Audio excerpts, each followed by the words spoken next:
Assalamualaikum warahmatullahi wabarakatuh, Bapak dan Ibu Waalaikumsalam sekalian. warahmatullahi Ya, wabarakatuh. perkenalkan nama saya Alfika Lia, biasa dipanggil Lia. Saya adalah dosen dari Universitas Paramadina di Prodi Psikologi dan kebetulan memang menjadi pengampu mata kuliah anti korupsi dan juga penyuluh anti korupsi seperti itu. Dan suatu kehormatan bagi saya untuk bisa menjadi moderator dalam diskusi bersama Prof. Mahfud dan juga Pak Sudirman Said. Kalau saya masuk Paramadina dulu 2007, Pak Sudirman. Jadi udah nggak ketemu nih sama Pak Sudirman, cuman saya tahu ceritanya aja seperti itu. Baik, salah satu isu yang kenapa diangkatnya diskusi kali ini adalah eh, adanya semacam keraguan begitu ya terhadap rencana pemberantasan anti korupsi kita dari aspek kebijakan. Bahkan yang terakhir saya lihat kemarin, salah satu Tommy sudah terpilih gitu ya kalau kata Pak Didi itu akan dihapus OTT misalnya seperti itu. Nah, apakah memang itu bisa dilakukan oleh seorang ketua KPK tanpa juga mengubah undang-undang misalnya? Jadi, Jadi kita lakukan ini karena sekarang ini ada momentum, yaitu lahirnya pemerintahan yang baru. Nah, setiap ada pemerintahan baru, ada harapan baru, ada peluang baru mungkin yang bisa kita ambil untuk pemberantasan korupsi ini. Eh, karena apa? Karena di negara demokrasi itu pergantian pemerintahan itu sebagai bagian dari demokrasi itu adalah untuk redistribusi kekuasaan. Nah, pemilu sudah mendistribusikan kekuasaan baru, lalu nah sekarang kita lihat dari distribusi ini apa yang bisa dilakukan. Sudah dapat bagiannya masing-masing, termasuk yang kalah maupun yang menang itu sudah eh, termasuk menjadi terikat terhadap hasil redistribusi kekuasaan ini. Nah, saudara sekalian, sekarang korupsi terus terang makin memburuk.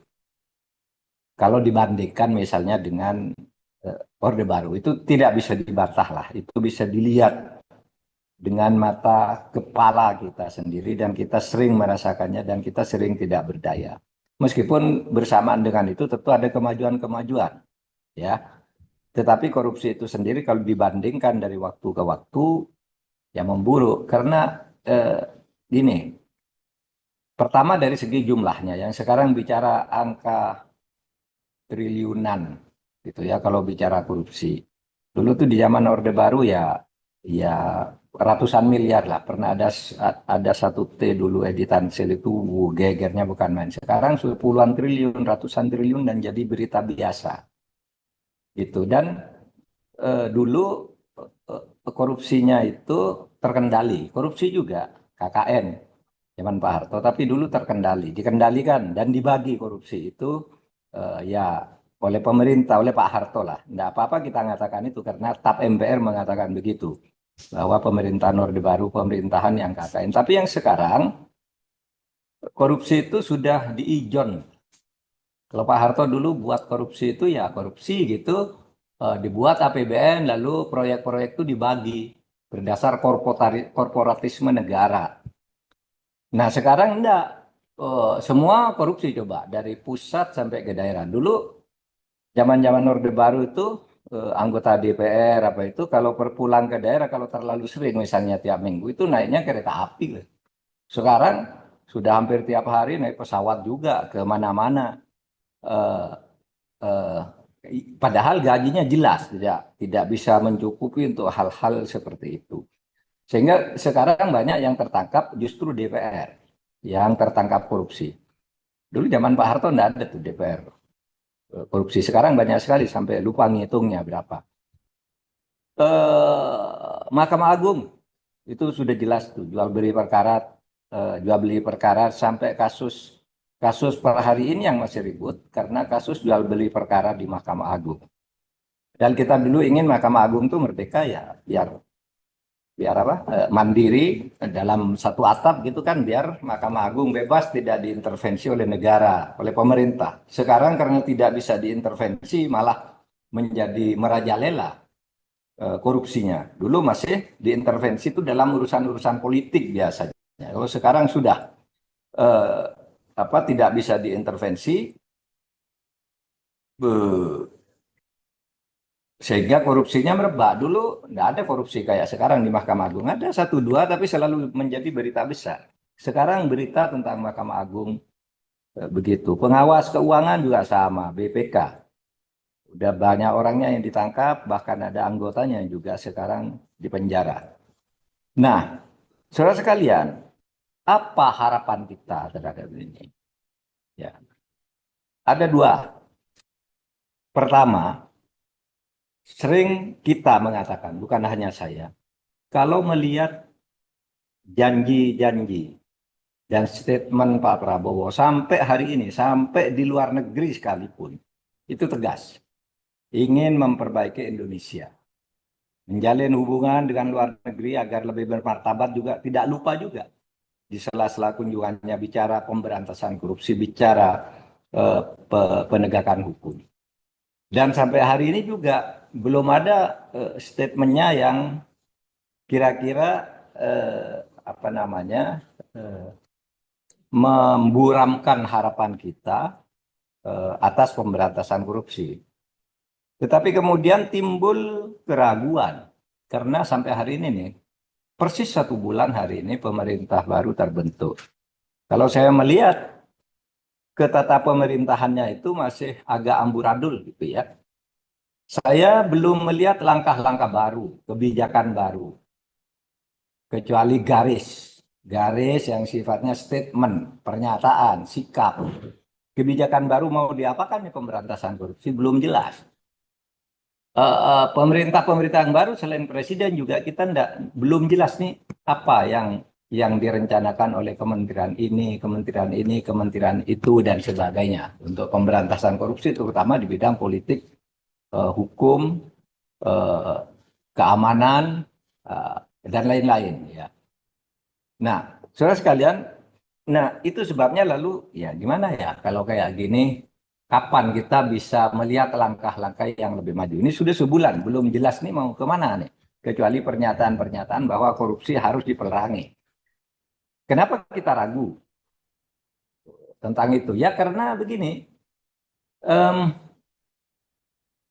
setiap presiden sejak dulu kan selalu berjanji memberantas korupsi. Selalu itu kampanyenya.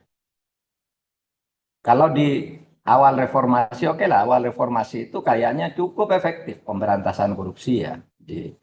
Begitu Pak Harto jatuh, lalu Pak Habibie memulai dengan demokratisasi pemberantasan korupsi jalan, lembaga-lembaga anti korupsi dan penegak hukum di bidang korupsi juga diperkuat, mafia peradilan maunya dihadang dengan komisi yudisial, kemudian ada Mahkamah Konstitusi untuk menghadang kesewenang-wenangan dalam produk legislasi.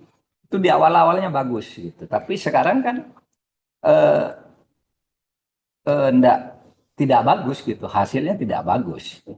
Bahkan kalau kita mulai misalnya Pak SBY itu dulu punya program 15 15 program andalan Pak SBY jika menjadi presiden. Itu tahun 2004.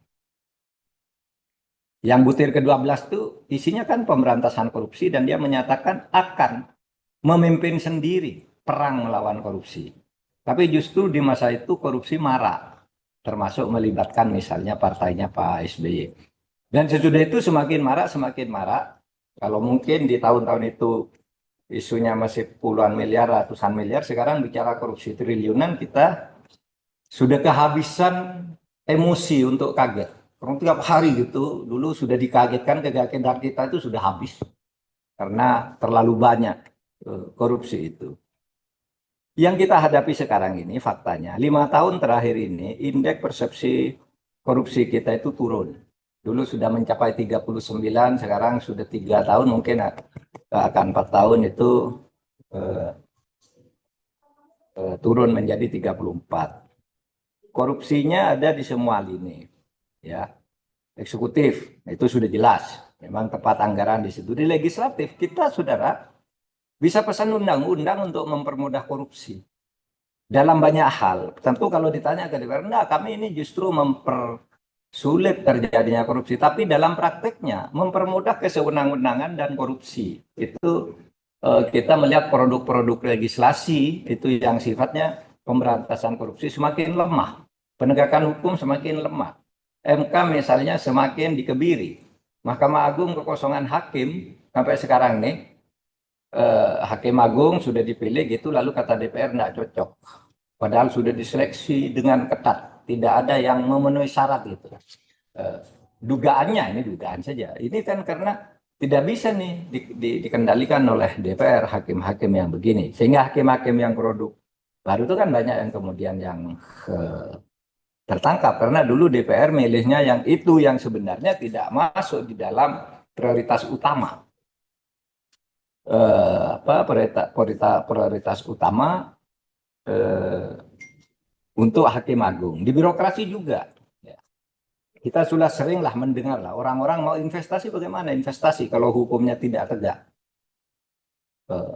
Banyak investor-investor itu yang mengeluh. Saya sering didatangi orang gitu, meskipun bukan bidang saya bisnis ini Pak. Dia bilang begini, gimana Pak, kami mau maju sehingga kami misalnya ditangkap oleh penegak hukum, diajukan ke pengadilan karena katanya menyuap. Padahal kami diperas. Kalau kami ngurus sebuah perizinan itu diperas gini. Harus ini, harus ini. Kalau enggak ya kami dibunuh, perusahaan kami mati. Tapi kalau kami nyuap lalu ketangkap, kalau kami membayar lalu ketangkap, membayar perusahaan itu lalu dibilang menyuap. Sehingga susah di Indonesia ini mencari kepastian hukum. Dan orang mengatakan, saya baru diskusi dengan Pak Yusuf Kalla tadi malam. Ya sebenarnya masalah utama kita tuh penegakan hukum aja kalau mau investasi itu mau lancar. Penegakan hukum itu sejajar dengan korupsi sebenarnya. Sehingga terkadang terus terang, kadangkala kalau saya ini merasa frustasi, apa bisa ya mau masuk dari mana nih pemberantasan korupsi kalau udah dikepung oleh koruptor seperti ini di berbagai lini, sehingga korupsi itu menjadi normal, dinormalisasi, dinormalkan, bahkan bukan hanya dianggap sesuatu yang normal, tapi bahkan dinormalkan, diberi pasal-pasal agar orang bisa korupsi, dicabut pasal-pasal yang penting agar orang bisa korupsi, dicabut, dipecat pejabat-pejabat yang baik ya, dengan cara melanggar aturan gitu, agar dia tidak ikut-ikut menghalangi korupsi. Nah, ya saya kira fenomena atau fakta yang terjadi di Mahkamah Konstitusi, bagaimana seorang hakim tidak ada salahnya sama sekali tiba-tiba diganti oleh DPR. Alasannya apa ketika ditanya? Karena dia tidak membawa aspirasi DPR, sering membatalkan, sering mengalahkan DPR di Mahkamah Konstitusi gitu. Nah, padahal hakim tuh bukan wakil DPR, hakim MK tuh bukan wakil DPR di MK. Dia dipilih oleh DPR sudah itu independen sampai hanya bisa diberhentikan kalau masa pensiun masuk atau meninggal dunia atau mengundurkan diri. Gitu. Nah, ini dipecat tanpa alasan apa-apa kecuali alasan bahwa dia tidak ikut tidak seirama dengan garis politik DPR. Nah, itu salahnya karena salah paham mereka karena dulu MK itu dibentuk bukan untuk menjadi wakil DPR atau wakil presiden atau wakil Mahkamah Agung, tetapi satu lembaga cuma mereka yang milih lalu independen. Nah, saudara, apa juga yang kita hadapi dalam penanganan korupsi? Sulit memberantas korupsi itu karena koruptor itu melakukan korupsi itu dengan cara melanggar hukum dan itu bisa cepat dilakukan, sementara kita menegakkan hukum harus mengikuti aturan hukum. Nggak boleh sembarang menangkap, nggak boleh sembarang menersangkakan, sudah ada curiga gitu, nggak boleh sebelum ada dua alat bukti. Nah, sementara koruptornya jalan terus merusak kehidupan kita berbangsa dan negara. Sehingga saya pernah mengatakan nih, sekarang ini korupsi itu seperti kita mau berburu kijang di kebun binatang atau berburu kijang di Istana Bogor gitu. Kijangnya udah banyak, sama koruptornya udah banyak. Kalau mau tinggal nangkep aja yang mana gitu. Saking banyaknya korupsi, nggak usah cari-cari sebenarnya. Ya. Nah, kesan yang sering muncul gitu, sekarang ini orang tertangkap korupsi karena apes. Bukan karena sebuah langkah penegakan hukum yang terencana, itu karena apes saja. Yang lain korupsi aman kok. Nah ini apes, apesnya apa? Satu, kehilangan pattern politik. Pattern politiknya hilang, pattern politiknya ganti, tangkap dia. Saya tidak punya anu lagi. Yang kedua, tidak punya uang untuk nyuap, untuk ngurus perkara. Gitu. Nah itu kesan-kesan umum di dalam studi-studi di berbagai fakultas hukum. Nah itu apa penyebabnya korupsi? Itu apa saja tuh? Langkah yang terencana bersungguh-sungguh mana ada selama ini? Hanya orang apes yang kena. Nah, saudara, ada lagi. Aparat kita itu lebih takut kepada penjahat daripada kepada rakyat. Sehingga pernah ada satu himbauan Pak Presiden Jokowi yang sangat bagus di awal tahun 2022 itu ketika di Bali. Dan itu mewakili fakta situasi penegakan hukum dan penegak hukum, aparat penegak hukum di Indonesia. Itu kita Pak Jokowi mengatakan, para Kapolda, para Kapolres, Anda ini melindungi rakyat. Kalau diangkat menjadi pejabat, yang disuani pertama tuh tokoh masyarakat, tokoh-tokoh ormas keagamaan, bukan sowan kepada preman. Nah, ini karena dulu banyak polisi itu diangkat atas usul preman, atas usul penjahat. Sudah itu sudah diangkat di satu tempat, yang ditemani pertama itu, disuani pertama itu preman, bertemu pertama itu dengan preman. Hingga di situ lalu tampaknya aparat kita ini lebih takut pada preman daripada kepada ulama misalnya, kepada tokoh adat, kepada apa gitu. Sehingga di situ lalu terjadi perusakan terhadap proses penegakan hukum. Sehingga penjahat itu ditakuti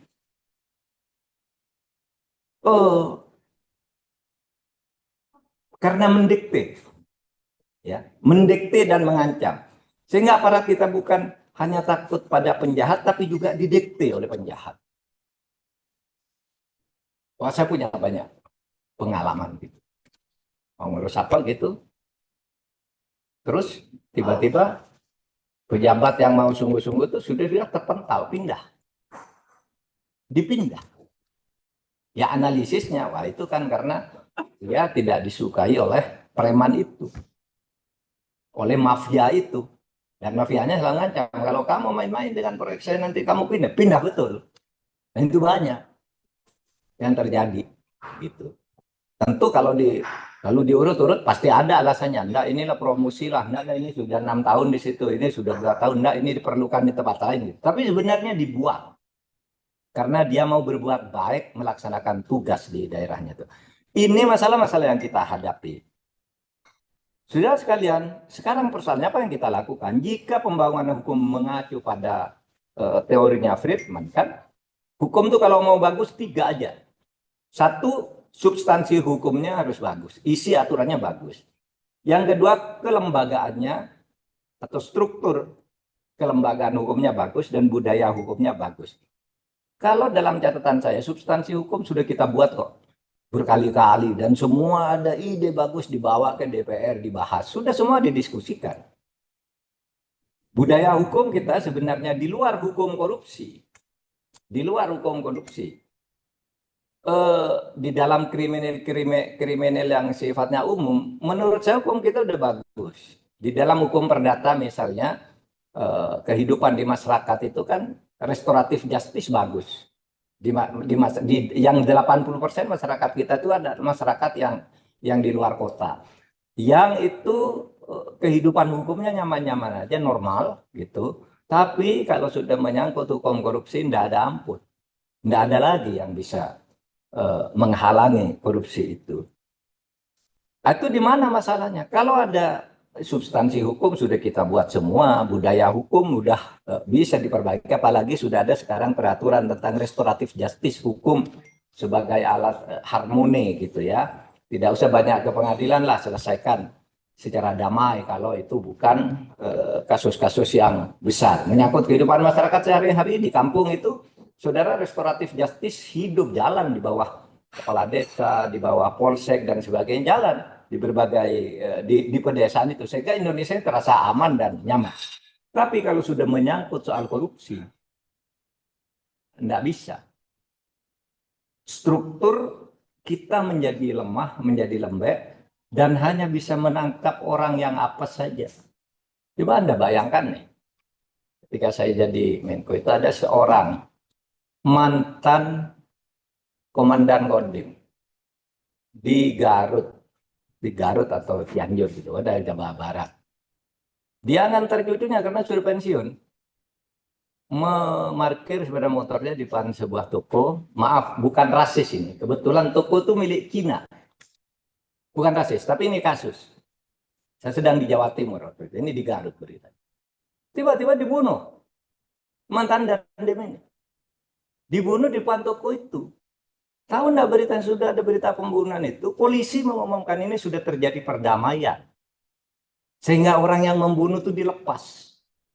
Udah damai katanya. Saya berteriak dari Jawa Timur, enggak boleh pembunuhan itu, ada perdamaian. Korupsi, pembunuhan, pembegalan, itu enggak boleh ada damai. Yang ada damai itu kan restoratif justice, kasus-kasus kecil. Sehingga waktu itu saya dari Surabaya ngutus staf juga ke sana. Ada seorang maijen, kemudian ada staf khusus ke sana. Lalu ditahan, baru ditangkap. Saya katakan enggak boleh menyalahgunakan restoratif justice. Itu pikiran saya. Kok bisa orang membunuh gitu kan? Berarti orang itu tunduk pada preman, bukan tunduk pada aturan. Dan itu menjadi lebih besar masalahnya kalau sudah nyangkut korupsi, pungutan liar dan sebagainya. Nah, saudara sekalian, saya kembali ingin mengatakan, semua kita sudah disurikan, apakah masih ada harapan? Ya, saya katakan tadi ya agak ragu. Kalau statementnya oke, harapannya besar dari Pak Prabowo. Tapi sekarang kita menunggu. Ketata pemerintahannya ini kan juga belum ada lah yang jelas, yang menjanjikan untuk melakukan perbaikan hukum, belum tergambar dari yang sekarang ini. Tapi masih ada satu pintu. Saya katakan semua teori itu sudah habis di gudang dan tidak ada lagi teori, udah habis. Kita diskusi lagi ya, kembali ke buku itu lagi juga kalau mau teorinya ini, teori yang sudah keluar semua masuk, dicari lagi, diskusi lagi ya, kembali teori itu udah habis. Hanya tinggal satu teori yang bisa kita harapkan. Mudah-mudahan ini tidak meragukan, ya, yaitu komitmen, konsistensi, dan ketegasan presiden. Hanya presiden menurut saya yang bisa betul-betul meningkatkan efektivitas perlawanan korupsi ini. Tinggal itu teorinya, teori lain udah habis. Kita tinggal menunggu presiden ini mau berkomitmen tegas apa tidak. Sekian, terima kasih. Assalamualaikum warahmatullahi wabarakatuh.